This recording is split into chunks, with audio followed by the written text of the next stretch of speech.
Hello guys, and welcome to Matt's Beamer. Today's video is just a talk about how much money my BMW F20 116i has cost me over the period of 5 years. It's a 2012 model with a N13 engine, and I carry out the work myself.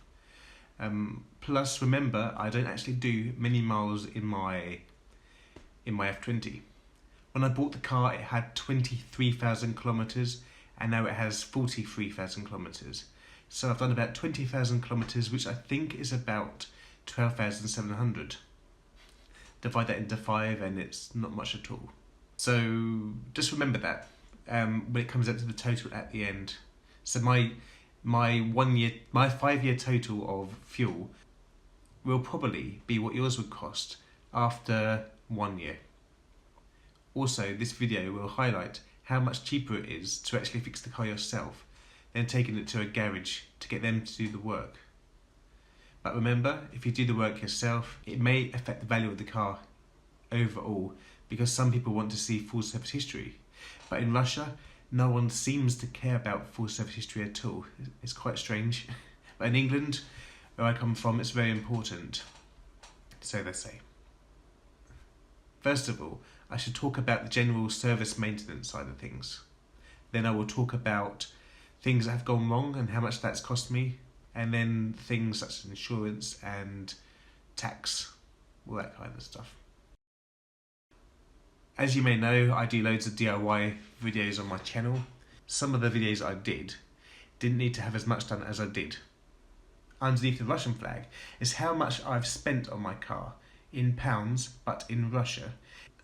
And underneath the English flag is how much the parts would cost in England, or the specific job would cost in England, roughly. First of all, the front brakes. I didn't actually need my discs changing at all in my car. I just changed them for the YouTube video to help you guys out. The discs that were on my car were pretty good. This car is hella padded. Not the most expensive, not the cheapest, but they're a recommended brand. I like the way they brake. They're pretty good. But remember, I'm not racing or anything, I'm just driving normal on the road. The discs on my F20 cost me £60 in Russia, and in England that would cost you about £70. The hella padded brake pads would cost £45 roughly in each country. The little screws which hold the actual discs on cost me £2.50 each, and that would be roughly the same in both countries. The 4 large carrier caliper bolts would cost about £10, so £2.50 each. That should be the same in both countries. The retaining clip which holds the whole thing together I got from BMW themselves. They cost me £10 each, so that's £20. Should be the same in both countries. And then the other thing that you should buy is the brake wear sensor. I paid £8 for the hella padded brake wear sensor, and in England it would cost about £12. You can probably get them cheaper though. Then you would have to buy things like lubricants, brake cleaner and all that kind of stuff, but I won't include those because it's something that I would use in the future and on other things and other cars. The grand total in Russia is £148, and the grand total in England is £162. So at the moment, it's cheaper to fix a car in Russia. For the rear brakes, I also use the same company, hella padded. The rear disc brakes in Russia are actually more expensive than England. They are £53, while in England they're £43. For some reason, the hex bolts on the rear are cheaper. They're £1.50 each, which brings them out at £3 for both countries. The hella padded brake pads are £43 in Russia and £45 in England. Those 4 big massive caliper carrier bolts are £2.50 each, so that's £10 in both countries. The retaining clip which holds the whole thing together I got from BMW themselves. They cost me £10 each, so that's £20. Should be the same in both countries. Brake wear sensor. I'm using hella padded again. The Russian one is £8, the English one is £12. The grand total of that job, the rear brakes, is £136 in Russia, or £133 in England. So, the total cost of the brakes front and back are £284 in Russia and £295 in England. So England's a little bit more expensive to do your brakes, but not much. Now, I've bled my brakes. You need about a litre of brake fluid, which is about £10 in both countries. Next up are the front wipers. I got my wipers from BMW for some reason. I don't know why. I think my wife talked me into it. But they were £30 from the dealer, and I believe that in England they are the same too. The rear wiper on my car is from Bosch, and that cost £6 in Russia, and it's also about the same in England. The air filter is from MAN, and in Russia that's £10, and in England that's £13. The cabin filter from Bosch in Russia is £18, while in England it's £16. When it comes to the oil change, I bought castor oil, and that cost me £44 in Russia, and for the same amount of oil in England that's £70. The oil filter from both countries is about £7.50 from BMW, but obviously a different company will be a lot cheaper. I did actually have an oil change done at my local BMW dealership after my wife called for me, and believe it or not, it actually worked out cheaper, £40 for an oil and filter change, while the same oil and filter change in England is £129. I also had a inspection at my dealership to make sure my car was okay for the following months. In Russia that was £50, which was quite good, and in England it's actually even cheaper at £30. Spark plugs from NGK for my car cost me £8.25 each, which brings them out at £33, while in England they would cost you £40, so about £10 each. The grand total of all the servicing items, including the brakes before, is £532.50 in Russia, and the equivalent in England would cost £646.50. Now, the things that went wrong on my car. As you may remember, I had a problem with my, my injectors becoming clogged. Well, one of them became clogged, but what they had to do was take the injectors out, clean them thoroughly, change the oil and spark plugs, and that job cost me £250, while in England that would be about £500 plus. But I don't have any firm evidence for that. It could cost more, who knows. That's what people think it would be. The fog light blew on my car, not a big problem.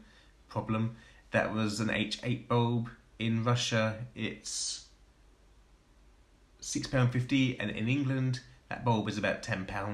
I'm pretty sure you can get it much cheaper than that though.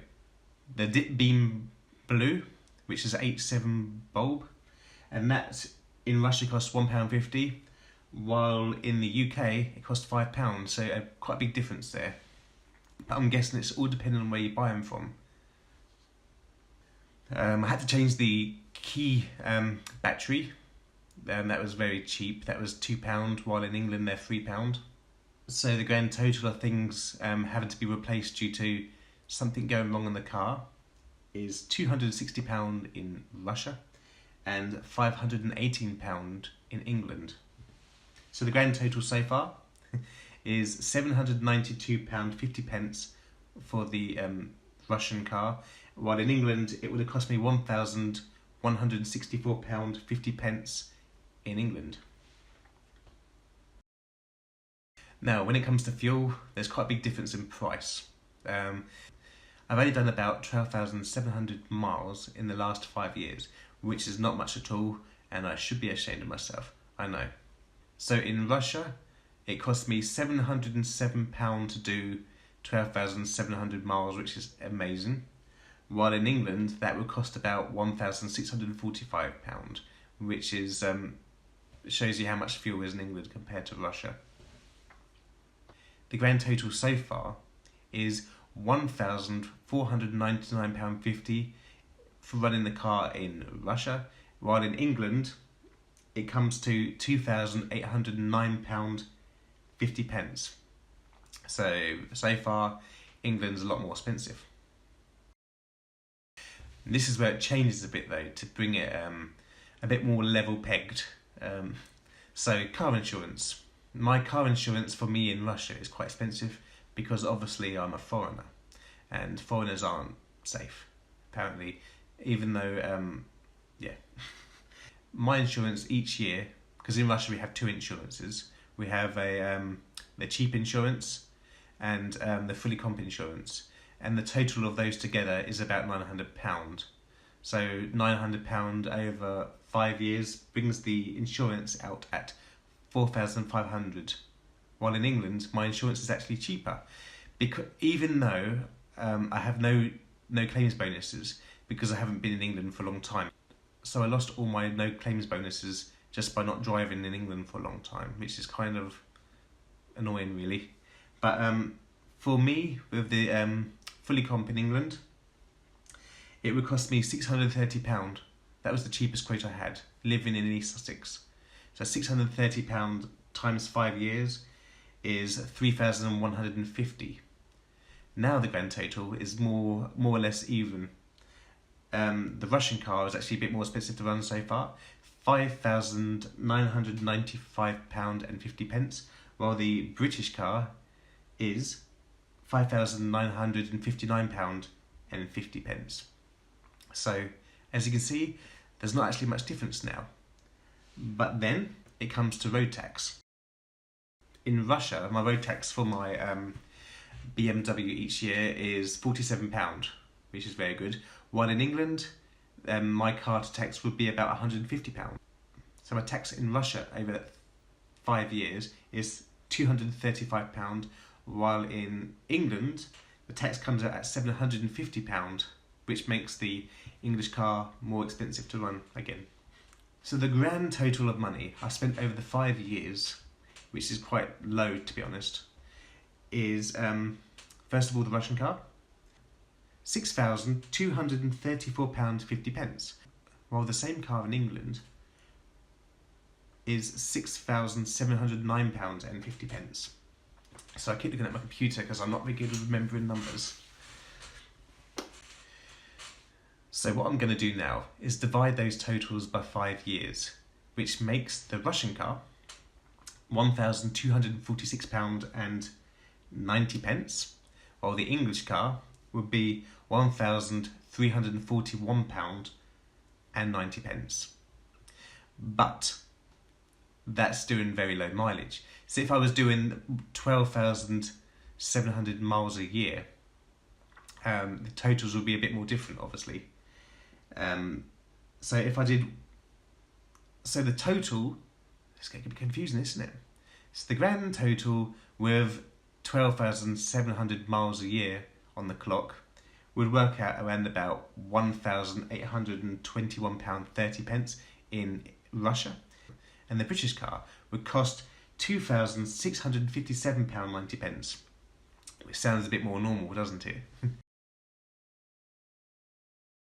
I hope this video was interesting for you. It's just personal to my own car. Obviously, some of you may pay thousands more a year, some of you may pay even less. Let me know what your car costs a year to run. It'd be very interesting. And also say what country you're from and which engine you have and how much mileage you do. Thank you and have a good night. Good night.